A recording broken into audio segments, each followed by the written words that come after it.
Welcome, welcome, welcome. 239 Uncensored, everything Southwest Florida and beyond. And we have a great podcast today. Man, I like these kids. We've got the one and only Kurtis Jones. He's a ninth grader. And welcome to the studio, Kurtis. Big football player up in Fort Myers. Yes, sir. And he plays a very, very important position. What position do you play? I play center, sir. You play center. Yes, sir. Okay, so let me ask you this. Yes, sir. Who's the most important football player and position on the field when you're there? A lot of people like to say cornerback, but if you don't have a line, you don't have nothing. If you don't have a center that can't snap the ball, have high IQ, you really don't have nothing. So center is the most important position on the field. Of course it is, And right? you have to remember all the plays. You have to remember your stops. You got to remember your what to know. Like you got to remember like the ribs over lip. It's hard to comprehend, but I have the skills to do it.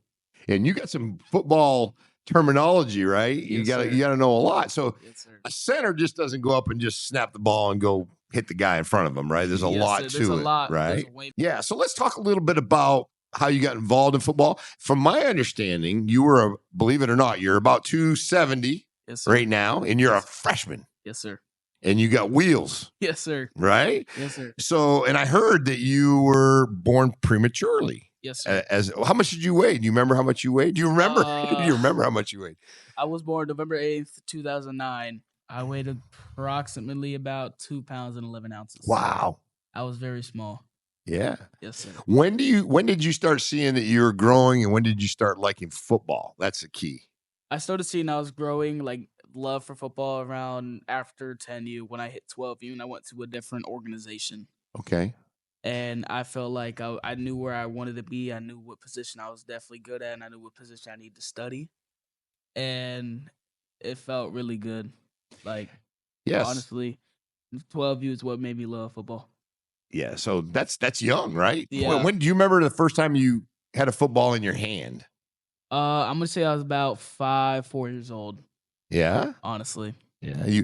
So how did you know that, hey, listen, football is my passion? Did you play flag football first, or did No, you sir. go right into tackle, or how'd that work? I went straight into tackle, but I think I knew like I really liked football is when me and my dad would watch NFL games on Sundays. Yeah. And that's a good thing, right? You sit Yeah. down with your dad, and I know your dad's very involved, Yeah, and he does a lot of things for you, and I'm sure you appreciate that. But of course. sitting down watching football with your dad right now, I'm sure it's very important. Yes. But later on down the line, it's going to even mean more. Yeah, I'm a diehard Miami Dolphin fan. So like, if we losing, I turn off the TV, I go to bed. That's it, And right? I'll look it up the next day, and we'll see we won, and I was like, all right, cool. That's it. That's it. So yeah, the Miami Dolphins, they've had, some We had a very rough season. 500 seasons, right? They Yeah. start off good, and sometimes so they're tough. I'm a Pats fan. I'm not gonna lie to you. Ooh. Yeah, Last couple of years have been rough for you at Curtis, easy. Yeah, so yeah, it's been pretty rough, but we got a good opportunity this year with new coach. See what Yes. happens. But let's talk about this. You basically have been playing. You've been in youth football. Where do you currently play?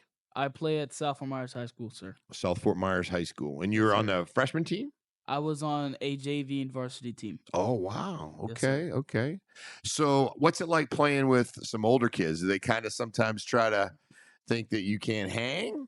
Or how's that work? At first? At first, it was definitely a new experience. 'Cause I think I was going to come in here and think like I was going to rule the world. But it like flipped on me. I knew I had to study. I had to get better. I knew I had to train more. And I definitely hang to bang with a lot of these boys. These boys are 6'4", 330. It's definitely like a lot to consume. I'm only like 5'7", 270.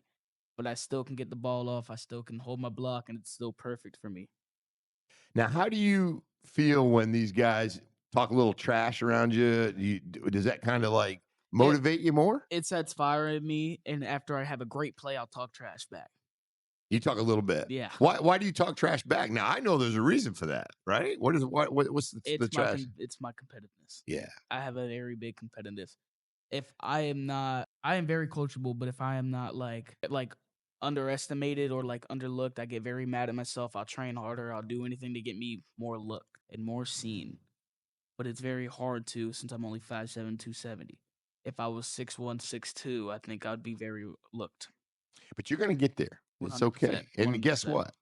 If you I still don't, have you're going to time. be tough. You're going I to be still have tough, time. right? I still have 3 more years. Yeah. Let's talk a little bit about your accomplishments so far. I mean, you're a freshman in high school. Yeah. What have you accomplished? What are some of the biggest accomplishments, even outside of football? I want to say my biggest accomplishment was getting very close to God this year. I went to youth group and I loved it. I think getting very close was a big thing because I used to talk a lot about God, but I wasn't very close with him. I was so much so as in like a say so. I got very close with him, and without God, you really won't accomplish nothing. You need God in your life.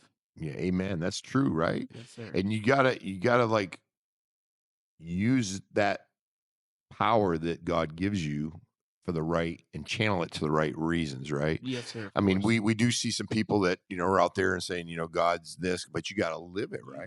gotta live within him. Yeah, we You live with can't it. just say you this and this if you're not living within him. Right. No, that's good. And it's coming from, you know, you're 15. Yes, sir. Yeah, when coming from a 15-year-old freshman in high school talking like that, that's very important. Yes, sir. And just knowing that there's that higher power, and that higher power gets you to the next level where you need to be. Yes, sir. And we all understand that football is important, but it's just a small little piece Football's in not this world. important if you don't have a God.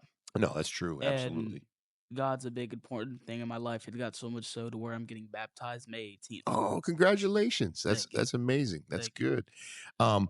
What is your best memory thus far? I mean, you've been playing football for a while, but what's your best memory so far I'll of do youth, football? and then I'll do high school. Okay. I'd say youth was my last 14U season spring. I loved it. Like, I came in there as the underdog. I came down there as so much so as like I wasn't gonna get that starting position. But of course I know how to fight. I know not to give up. I got that starting position, and I had a whole play made for me. It was called the Kurtis Special. I was the tight end, and I would go around and look for a pass. Unfortunately, I couldn't catch one because I got PA'd almost every time I did it. Yeah. But it was very cool and honorable to have that for me. Yeah. So, high school, I'd say my most memorable game was my Fort Myers game. It was the first one we played. I had a very big and tough battle going against Fort Myers. I had a lot of expectation against me, and I succeeded them. And of course, there's kids that love to talk to get in my face. And the very next play, I pancaked him, laid on top of him. He got mad, tried to come back again, pancaked him every time. And my film doesn't lie for nobody. Now, we know that obviously you have to be a good sportsman, Of course. but is there any conversations on the line that you guys have? Because I played outside linebacker and defense. Really didn't get too close to people. Played wide receiver, but you are in the trenches, right? So, what conversations that you can, obviously you're a God-fearing man. Yeah. But does it get a little bit competitive down there on the line? In the trenches, it definitely does. Like it goes to a point if we're so mad, we start talking about your mama. And then they start talking about yours, and then that really gets. And then that gets me fired up, and then you're on the ground the next play. Yeah, you'll mess with it. But no, that's good. Let me ask you this. Now, when I played football, and when your dad played football, probably similar, right? Yeah. Or probably when he played, we didn't have these nice fields. No, sir. What's the pros and cons of playing on grass and playing on turf? And have you had the chance to play on both? Yes, I've played on both since I was 10. Okay. I'd say grass. A pro is I can do my traditional snap, and it's very fast, very quick. It's like 0.62. Okay. It's very fast. Okay. A con is if it rains, it gets soaked and it doesn't absorb like turf does, so it's harder for me to snap the ball. On turf, I have a lot of cons and I have a lot of pros. I think this season showed me more pros than cons when we played against Fort Myers at their house. Instead of doing traditional, I went to an egg goose snap. Perfect, straight on. It rained that day. The turf absorbed it, and I was perfect the whole game. I didn't have not a single bad snap. Now, are you snapping the shotgun? You snapping any which way you want? I snap anything I can, anything that will put me up against. Center, shotgun, anything. And how important is it to the quarterback being like a buddy with him? You guys are kind of married out on the field. If that exchange doesn't go good, then you got problems. This season it was very rough between me and my quarterback. I played with him 14U, but me and my quarterback just didn't have connection like it was. Right. And I think it was mainly because we weren't trying enough Okay. as a unit, as a team. Right. But of course, we still got in there. We still had connection. We still do whatever we could to make the team win. Yeah, you guys got to really be connected at the Yeah. hip, because a lot of times quarterbacks and receivers have to be on the same Yeah, but it's page really for about that sure line. about that line in that center, because ultimately it's like if that ball doesn't get to the QB, then where you at? So absolutely. Now let's talk about it. I mean, I remember playing football, and I take it very emotional, right? So Yeah. I remember high school football. I went in the military after. I had a chance to go to some colleges, smaller schools, Yeah. but I went in the military instead. But I will tell you, those years playing, football were the best years of my life. And I remember the smells, the Yeah. days, how it feels The when you're days you didn't there. want to, the days you just Yeah, the days you just, I don't want to get there. I don't want to do it. What are some of the worst, if there's some of the worst times in football that you remember in high school? In high school, I'd say running the bleachers. The bleachers are Running the bleachers. that's my enemy right there. But I'd say 14U. Football is a very emotional game. 14U, we were coming on a 6-4, and we had to beat this team to go to playoffs. We were literally doing our best, and we lost by 2 points. And it was a very emotional game for me because that was my last my last fall season of 14U 14U. football, Mhm. and we just came so close but so short. Yeah. Where's the furthest you've gone to play football so far? I'd say Atlanta, Georgia. Atlanta. But Yeah. if we're gonna count 7-on-7, that's Atlanta, Georgia. If we're gonna count actual high school football, I'd say Port Charlotte. Port Charlotte. Yeah. Yeah. Not too far up the road. No. So you went and you traveled. You've done that travel ball. The 7-on-7, that's pretty big, right? Tell us a Yeah. little bit about how that game works, especially 7 on Georgia, Florida. Yeah. It's big, right? 7-on-7 is very big, and 7-on-7 is you don't see very many actual centers out there. So when you see centers, it's like, whoa, what is he doing out there? Fortunately, the team I'm currently on is very good, and I got the chance to play quarterback and wide receiver when Really? we won against the team. Okay.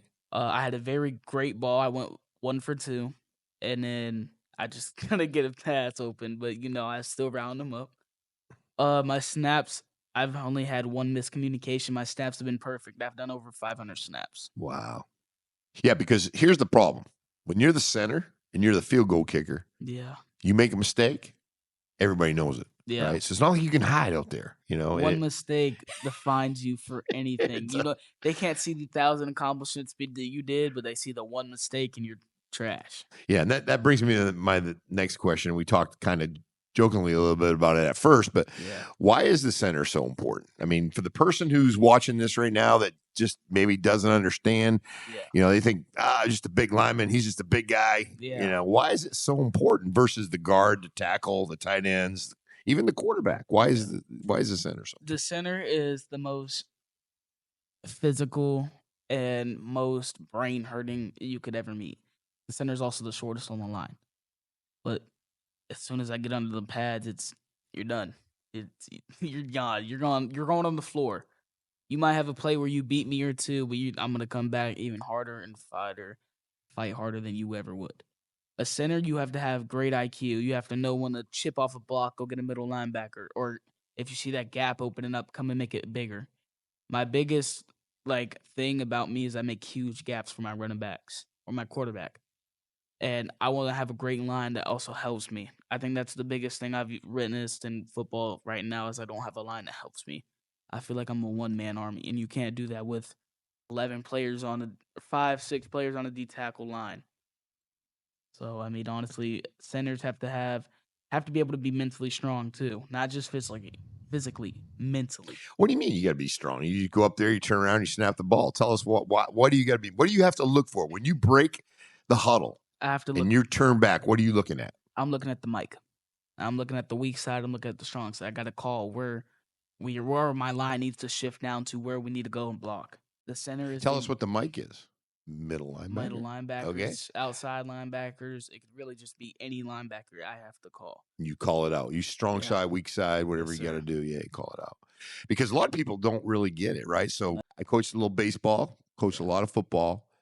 there's such strategy in this game. And if you're looking at it from the outside in, you just think, oh, there's 11 guys line up, you go run a play and boom, boom, boom. But there's a lot of different things that you're looking for the whole time.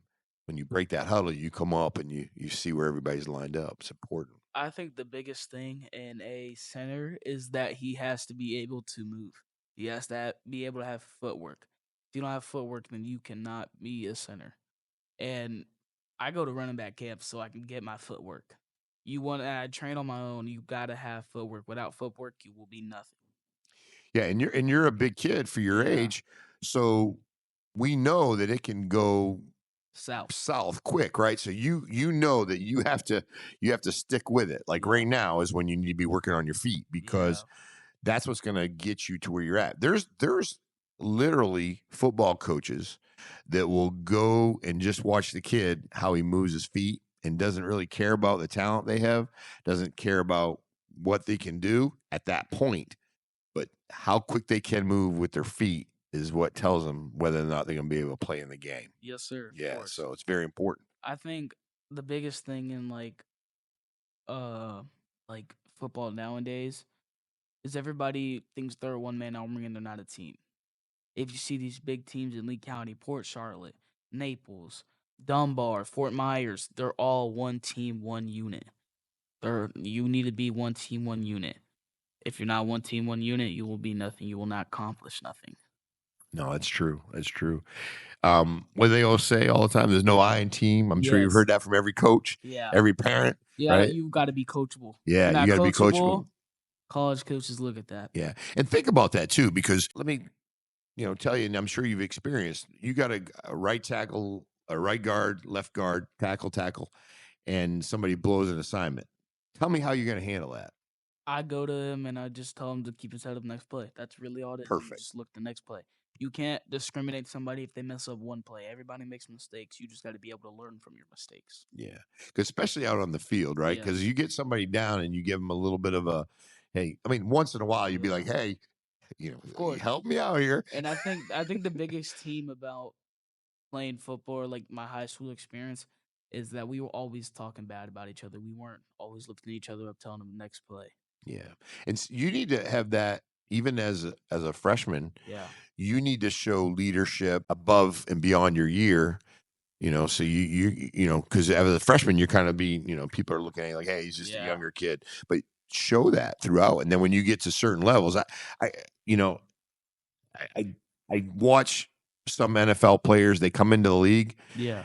And they come in with a positive attitude, but you see, I kind of was down a little bit on Aaron Rodgers this year because he played for the Jets. Yeah.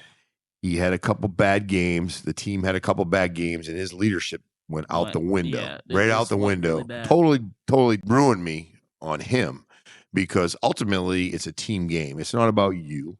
And I think you, as you know, at that level, you got to really step up in there. Yeah. It's a big commitment too. If you're not committed, then what are you doing? Let's talk about some people you've played with. Who have you played with so far? I mean, some top players that you really think that, you'll give them a couple shout outs. Give them a couple shout outs. Yeah. I think the biggest player that's been stuck by me since I was 6 years old, his name's Wyatt Scaler. I played with him since I was 6, and we're just connected like glue. I think the biggest thing is like we do things outside of football. It's always brothership. We never discourage each other. It's always lift each other up. And it's always everything we done. I think another player would be that's hard. Wow, another player. Any other people that you maybe see that's out there that, hey, keep your eyes out for this guy because this guy's going to be. I'd say to keep your main eye out for this guy because he's definitely going to be good as Derek Baker. Yeah, you told me. Keep your eye out for him. He's about to be the next upcoming star. Yeah, Naples guy. He's Southwest Florida. Yes, he's from Naples. Yeah, we're gonna claim him, right? Yes, for sure. Derek Baker. Especially when he goes to the NFL. But Naples. Yeah, there you go. But yeah, so it's fun to see your friends succeed, right? Yeah. Not everybody likes that, but you need to know that, hey, it's fun to see your other peers do good because they're gonna root for you too when it comes time. I think coming in as a freshman, of course, like it was definitely hard. And another player that I would like to also mention is Leo. there. I forgot his last name. It's like Leo something. He took me basically under his wing. Even when times also got tough, he was like, "Bro, just keep your head up. You're just a freshman. You still got more time." Even when like things went down, went south with me and my like mentor or something, Leo was always there. So was Wyatt. And those were the two main guys I could really count on if I needed something. And you can learn from them, right? Of course. So you know that when you're going to be a senior, sophomore, junior, senior, you can look down at the younger players and you'd be like, hey, Take them under you my take them wing. under the wing. You learn, and it really helps to be like that. Let's talk a little bit about your future. What you hope to do. Is there a dream college you'd like to go to, or someplace you'd like to go, or NFL team you'd like to play on? Dolphins, right? Yeah. Honestly, I would love to go to UF, University of Florida. Gators. Go Gators, chomp chomp. Yeah.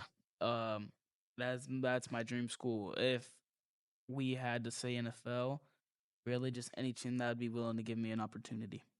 That's a good attitude too, because we obviously had the Sanders situation going on during the draft, and in reality, for whatever reason, right, he didn't get picked when he thought he was going to get picked. But the attitude that you have when you get the opportunity, again, there's a bigger power that's making that decision, right? For whatever reason. Yeah. What do? You just show up and show out. That's it, man. Keep your head up. You show up and you show out and you say, yeah, you probably should have picked me a little bit sooner. And you keep showing up even when things get rough and hard. Yeah. You keep showing up. Yeah. No, there's no doubt that, you be in there and just being thankful for the opportunity that you're healthy enough, number one, and you did get picked. I don't think any of the Sanders boys have to worry about financial issues, right? So just even if they didn't get picked, I don't think they would never have to worry. Just go ahead and do your thing. If you were a top choice, since you hit the high school portal transfer, what is your top choice since you hit the high school transfer portal? And I'll ask you your opinion about some of that too. Yeah. I'm gonna name my top three.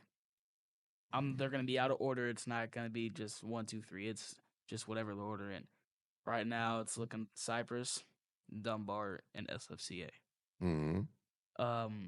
I think honestly, with me being underlooked, I need to go somewhere that can be more appreciative of the people that see me and see me for inside and out, just not as a football player.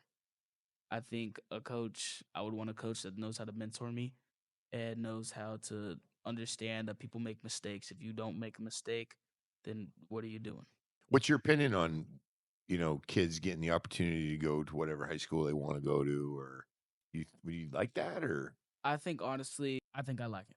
If a kid is not happy about a situation they're at or a situation that isn't the best for them and they want to go somewhere that's more affordable, more appropriate, there's more everything for them to make them the better player that they need to become, I think it's perfect.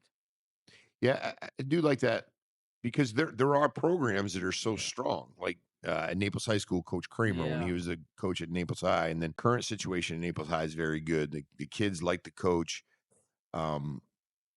You obviously don't want a coach that's just trying to be popular, right? Of course, but you want a program, and when you go there, I mean, and we understand we got to get everything in line. Like you go to school to learn, but also a huge part of that learning is having a program, whether it be football, baseball, basketball, lacrosse, whatever it is, that to make that a good opportunity for you. Yeah.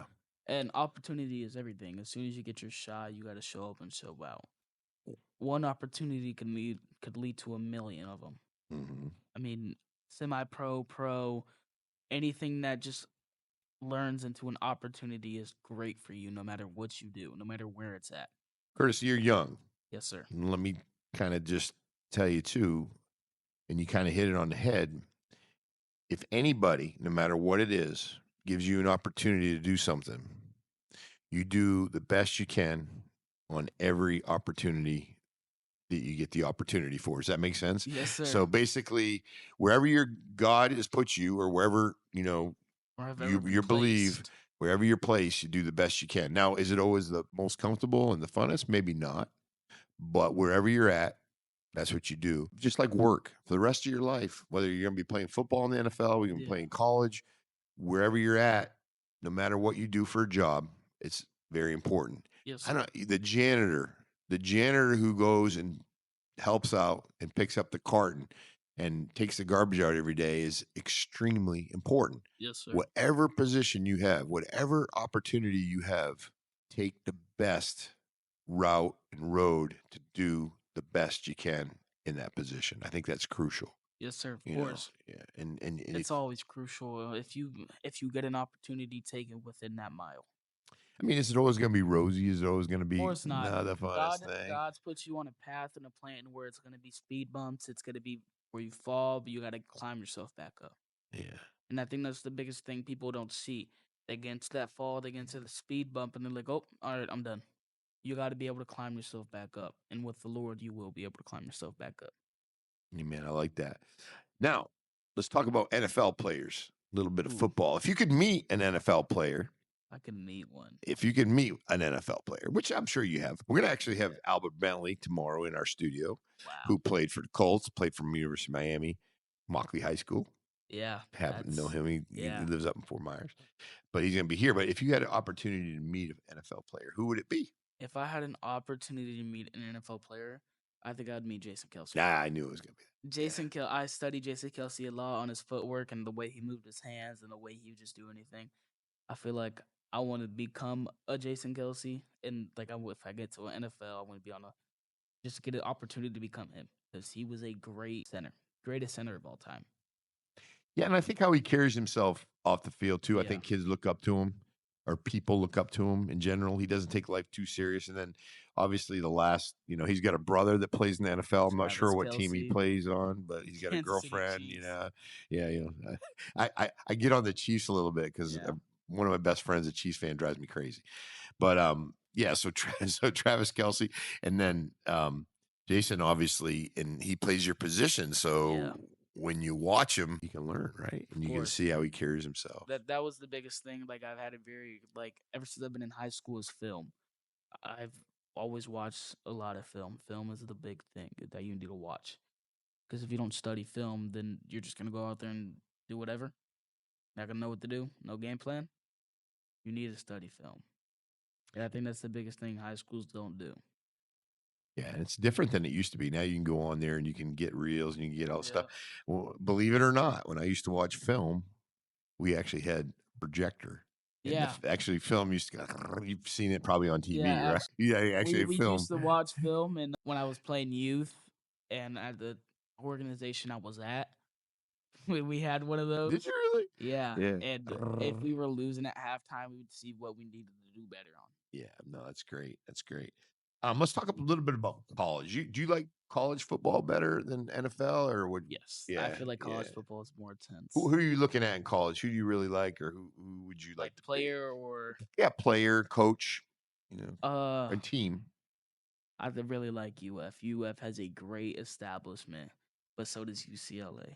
Yeah, UCLA has a great O-line coach. Yeah. And I feel like if I got a chance at either one of those schools, I would take the most off of my opportunity. You're in ninth grade. Hopefully, maybe he'll be there by the time you graduate. Yeah, you never know.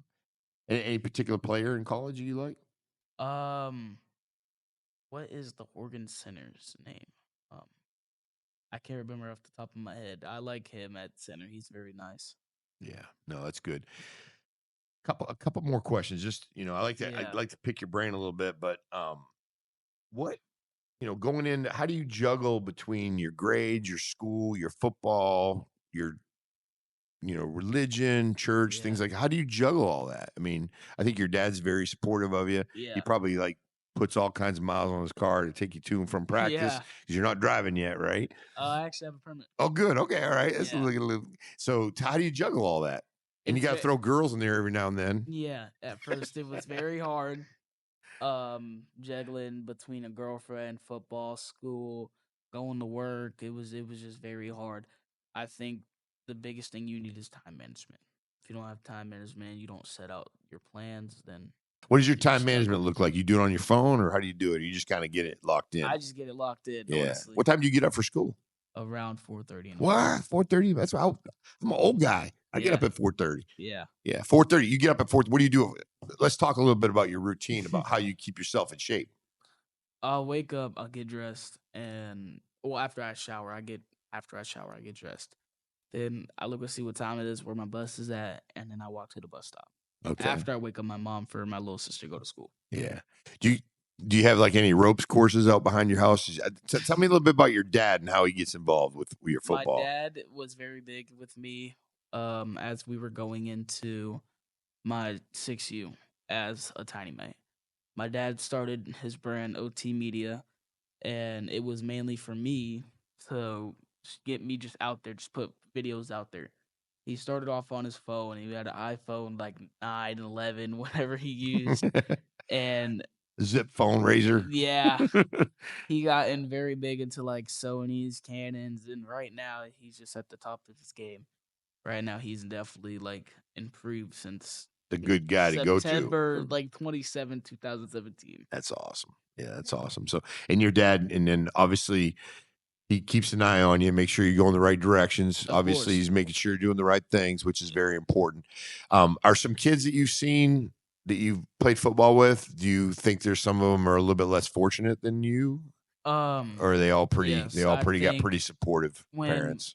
Going to my 12U, 14U, I've seen a lot that I didn't see just growing up from 6 to 10U. It was very unfortunate, the kids I played with, where they're at right now, some of the situations they are right now. Mm-hmm. But knowing them, if they put their all into God, if they trust God, that they will come back and they'll make a comeback. I think the biggest thing is not having a dad in your life could really hurt you. But thankfully, I have a dad that's in my life, I have a mom that's in my life, and I have siblings. Plus God up there. And if you run into another kid that doesn't have all that, I think probably if you share some of your family with them and, let them know that how much you're keeping an eye out, because I know some kids that play football when I played even, and then I've coached that didn't have mothers and fathers to help them, wash the clothes and buy the cleats. My dad's very big into helping kids. Like there was old times where he would give rides to anybody and everybody. He would take them out to dinner, or he would just bring them food, or pick them up for practice, take them to a game. Just overall treat them like they're family to us. Yeah, I got a really good friend that he was unbelievable. Him and his wife, Brad Simmons and Tammy Simmons, they took in a couple really great athletes, went to Tennessee. And when I say took them in, he was basically, the kids would stay with him almost. Yeah. And that makes such an impact on a kid's life and then throughout their careers and their adult lives. But to see and be able to do that is an invaluable thing. Don't never forget it. Yeah, never forget it. Let's talk about this real quick before we wrap it up. What's one thing that would make you stop playing football other than maybe an injury? Said I have to be dead. Yeah. I'll have to be dead to stop playing football. Yeah. I will definitely. I don't care if I get hit so bad I can't walk. I'll make sure I'll be able to go to rehab with God's will. I'll be able to walk and go back to playing. Well, they do some pretty wonderful things now. I will tell you that, and you probably heard my podcast before. There used to be injuries that would be career ending that now they can actually go in and they can get back and get playing. And I mean, full knees, full ankles, full everything. And God's will, God's power. It's crazy. So I know your dad is proud of you. Yes. I know your mom, Southwest Florida, is proud of you. Yes. Right? We're going to watch you. And you can be like, I remember my first podcast was 239. Yeah, 239 Live. 239 Live. We're going to have some of your buddies come down, and we can maybe have you guys on the live show whenever you want. Yeah. But we got school. But how about OT Media? What are you gonna take? You gonna take over that someday, or what do you think? I think the day I'll take over is the day I stop playing football. Is when I hit my retirement. Yeah. Now the day I'll go back to youth and I'll go to high school and I'll continue his legacy of OT. Yeah. Good. Think about Jason Kelsey. You're making some bank right now. Yeah. And probably more on the podcast than he is playing on a football field. A lot of people don't understand the meaning behind OT. And I don't think people just generally don't ask. The meaning behind OT is Overtime Media, Southwest Florida. Overtime means what? Like doing the extra? Yeah, just going all and out. Doing all. Yeah, like a Texas tiebreaker. Yeah, there you go. Go all the way. Yeah. Yeah, all the way through. I love it. And you got a little bit of fire in you? Yes, sir. Are you able to go OT? Yes, sir. Let me ask you this. When it gets down and dirty and it's fourth I quarter. can tell you all about that this season. We Let played me Fort hear Myers it. second time. Let me hear it. All right. Are you tough? It's 7-0. We're going into the fourth quarter with like a minute and a half left. I am so capable of controlling my line to where as soon as I'm there, we're on the ball. Snap. The defense isn't even ready for it. I got my line all the way to the 1 yard line, scored a touchdown, and then we came for the 2-point version. I pulled my quarterback into the touchdown, and we won that game. Woo-hoo. I did the Cam Ward celebration. Cam Ward celebration. You a little bit involved with that. But when the going gets tough, what happens? The tough get Everybody going. likes to put their head down, but with me, I'm gonna keep my head up. Yeah, you gotta keep going, right? You gotta keep pushing. And it's not just you. No. When you're the center, you're like, hey, I gotta get that line. Let me ask you this. As a center, have you ever jumped off sides? Of course. Even when I was playing D tackle, there's been times where I'll accidentally snap the ball, but like it'll be the lightest movement. I'm like, I pray the ref don't see it, and they won't see it. I'm like, all right, come on, call it before they notice. Ugh. Did you ever cheat up at like an inch of the ball? Yeah. Oh yes. I'll be like, I just gotta snap this far, and then I'll move my feet. That's his ball. And snap it real quick. And you know what the thing about it is like the center. Probably it's obviously the most important. I was in law enforcement for 31 years, a police officer. Yeah. The most important person at the sheriff's office is the dispatcher. Yep. The one who takes the call. Because guess what? The dispatcher's basically they're the ones trenches. They're the trenches, right? They're the motor of the bike. Motor of the bike. Listen, I tried to be a dispatcher. Well, we had a chance when I was early in my career to make a little extra money. You go work dispatch. I did that for like, I don't know, maybe 3 shifts. And I'm like, I can't do it. It's too stressful. Yeah, I would rather be out there with my gun where I can see everything instead of being that dispatcher. The stress in a lady or a guy's call. Yeah, you're like sitting there. Someone they got their, so many bad things are happening over the phone. You can't do anything about it. But as a center, you get up there, you push it forward. You got that line push. You say a couple words, guys, let's get this done. Let's do it. Let's push it to the goal line. Boom, let's do it. Very important. Yes, sir. Of course. But hey, listen, I got to tell you, Kurtis, you're a young man, but you're an old soul in a good way. You got a lot of good values. Your dad, Derek, is pushing you in the right direction. Yes, sir. Does it ever feel overwhelming, or you just kind of like go with it? There's been times that it's been very overwhelming, and it's been overwhelming on my body, but I still have to keep going. Yeah, and you're young, right? I played through a lot of injuries. There was a time where we were going against a Texas tiebreaker, broke my arm in the first quarter, played the whole game. We beat the team in the Texas tiebreaker. Amen. There you go. Yeah. Well, thank you so much for coming on. You've been great. Anything you'd like to ask? Anything you'd like to say? Just believe in God and He'll take you places. Yeah, take you places, and then take you places that you never could imagine you'd ever be. Yes, sir. You know what? Well, I'm going to get you one of your games. I already told told a couple of the other guys that I've had on that get to your games. I'm going to be watching you for sure. You got the world in front of you. Yes, sir. Take advantage of every single minute of your life and on the football field. Remember, football is just a fraction of it, but for you, it's a little bit bigger fraction, and it means a little bit more. Bigger than anybody sees. Yeah, and you just keep doing what you're doing. Be a good kid. Be respectful. I know you call me sir and all that stuff, yes, but sir. Be respectful, and your life is going to be great, and we're going to be keeping an eye on you. Yes, sir. All right. Thank you so much, Kurtis. Appreciate it. All right, 239 Uncensored, everything Southwest Florida and beyond, and great podcast. Make sure to check us out, subscribe, and make sure to like. Love interviewing these kids, and we'll see you at the next episode.